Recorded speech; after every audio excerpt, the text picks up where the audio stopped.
Hari ini, saudaraku, kita akan melihat disiplin di dalam berdoa. Jadi dalam berdoa juga harus ada disiplin. Dalam berdoa juga harus ada disiplin, saudaraku. Tanpa ada disiplin doa, kita tidak akan menang berdoa. Saudara, berdoa itu sangat penting. Walaupun setan berusaha mengatakan kepada kita bahwasanya doa itu tidak penting. Yang penting yaitu kerja, dia katakan. Yang penting berbuat. Jangan berdoa, tapi jangan berdoa. Tetapi seturut dengan firman Tuhan, berdoa itu sangatlah pentingnya. Minggu yang lalu kita dengarkan pentingnya doa itu. Ada beberapa contoh pada waktu itu. Contoh yang pertama yaitu mengenai bangsa Israel berperang dengan bangsa Amalek. Lalu Musa menyuruh Joshua berperang. Joshua berperang di bawah, tetapi Musa naik ke atas gunung. Firman Tuhan berkata, sepanjang tangan Musa diangkat ke atas, berdoa kepada Tuhan, maka menanglah Israel. Tetapi ketika tangan Musa menjadi penat dan tangan Musa turun, maka kalahlah Israel. Jadi saudaraku, di sini nyata saudaraku bahwasanya peperangan itu ditentukan oleh doa Musa kepada Tuhan. Kemenangan kita anak-anak Tuhan ditentukan juga oleh doa kita. Sudah pasti saudaraku, Tuhan mengendaki bangsa pilihannya menang, bangsa Israel menang. Demikian juga sekarang ini sudah pasti Tuhan mau memberkati kita. Pasti Tuhan mau hidup kita ini berkemenangan dan berhasil. Tetapi jika kita tidak berdoa, hal itu tidak mungkin terjadi, saudaraku. Akhirnya Harun dan Hur yang menyertai Musa di atas gunung itu mendapat akal. Dia suruh Musa duduk di atas batu. Lalu Harun dan Hur mengangkat tangannya ke atas. Firman Tuhan berkata, dengan demikian tangan Musa terangkat ke atas sampai matahari terbenam. Dan dengan demikian bangsa Amalek dikalahkan oleh orang Israel. Jadi peperangan itu dimenangkan oleh doa. Oleh doa. Walau Tuhan menghendaki bangsa Israel menang, tetapi kalau bangsa Israel tidak berdoa, maka kemenangan tidak jadi. Begitulah pentingnya berdoa. Jadi tanpa berdoa tidak ada kemenangan. Kalau saudara lihat perjalanan Bani Israel, saudaraku, mereka mulai memasuki tanah Kanaan. Sudah mengalahkan Jericho, sudah mengalahkan saudaraku Ai. Nah, mereka mau memasuki kota-kota lain. Dan kota-kota lain mulai ketakutan akan kedatangan bangsa Israel. Lalu ada satu kota, kerajaan yang dekat dengan mereka, orang-orang Gibeon. Lalu mereka menipu. Mereka membawa pakaian-pakaian yang sudah usang, roti-roti yang sudah berjamur. Lalu mereka datang menjumpai Joshua dan panglima-panglimanya. Dan mereka berkata, saudaraku, kami ini datang dari jauh. Oleh sebab itu janganlah ganggu kami. Kami bukan penduduk negeri sini, dia katakan. Inilah dia roti kami yang kami bawa masih segar-bugar. Tetapi ketika kami sampai di sini sudah berjamur, dia katakan. Dan saudaraku, Israel lupa berdoa. Dalam Joshua pasal 9 dikatakan apa yang terjadi. Ayat 12 mulai saya bacakan.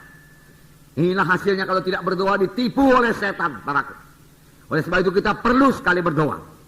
Joshua pasal 9 ayat 12. Inilah roti kami, masih panas ketika kami bawa sebagai bekal dari rumah. Pada hari kami berangkat dan berjalan mendapatkan kamu. Tetapi sekarang lihatlah, telah kering dan tinggal remah-remah belaka. Inilah kirbat-kirbat anggur yang masih baru ketika kami mengisinya. Tetapi lihatlah, telah robek. Dan inilah pakaian dan kasut kami. Semuanya telah buruk-buruk karena perjalanan yang sangat jauh itu. Lalu orang-orang Israel mengambil bekal orang-orang itu. Tetapi tidak meminta keputusan Tuhan. Maka Joshua mengadakan persahabatan dengan mereka. Dan mengikat perjanjian dengan mereka. Bahwa ia akan membiarkan mereka hidup. Dan para pemimpin umat itu bersumpah kepada mereka. Tetapi setelah lewat 3 hari, sesudah orang Israel mengikat perjanjian dengan orang-orang itu, terdengarlah oleh mereka bahwa orang-orang itu tinggal dekat mereka, bahkan diam di tengah-tengah mereka. Hal yang perlu kita perhatikan di sini dikatakan dalam ayat 14. Lalu orang-orang Israel mengambil bekal orang-orang itu, tetapi tidak meminta keputusan Tuhan. Dengan kata lain, Israel lupa berdoa.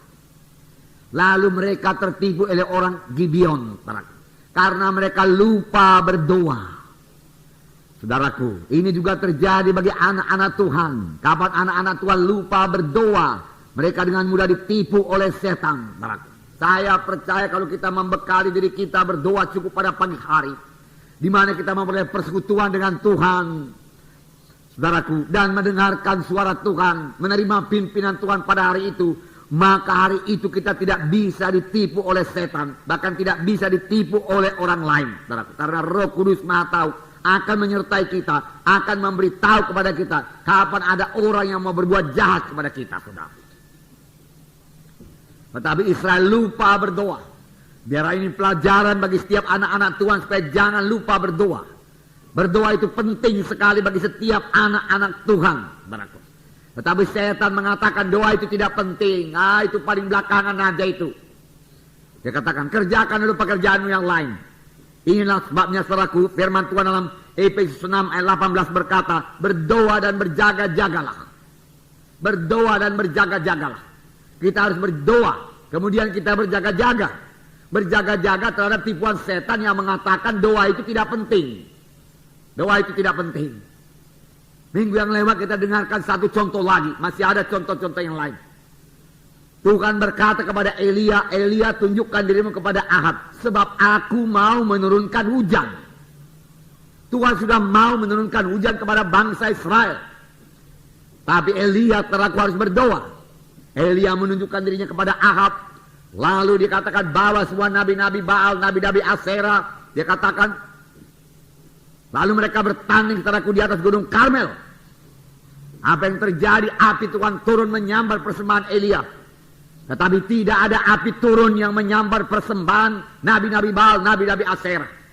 Lalu nabi Baal, nabi-nabi Asera ditangkap, saudara. Kemudian dibunuh di sungai Kison, jumlahnya 850 orang. Tapi hujan belum turun juga.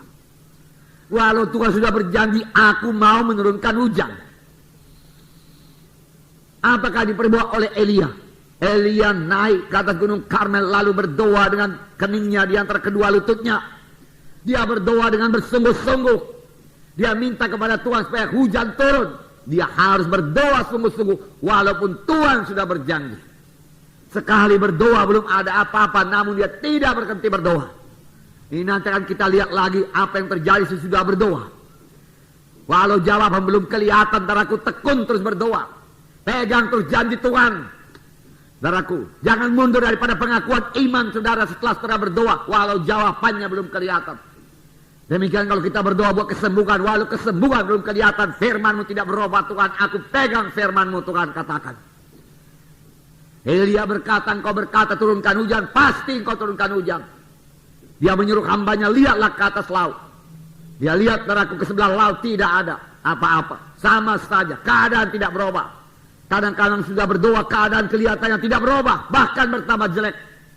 Tapi apakah kita berhenti berdoa? Tidak, saudaraku. Itu mengajak kita lebih tekun berdoa. Elia berdoa lebih tekun lagi sampai 7 kali dia berdoa. Pada kali yang ke-7 kelihatan awan sebesar tapak tangan.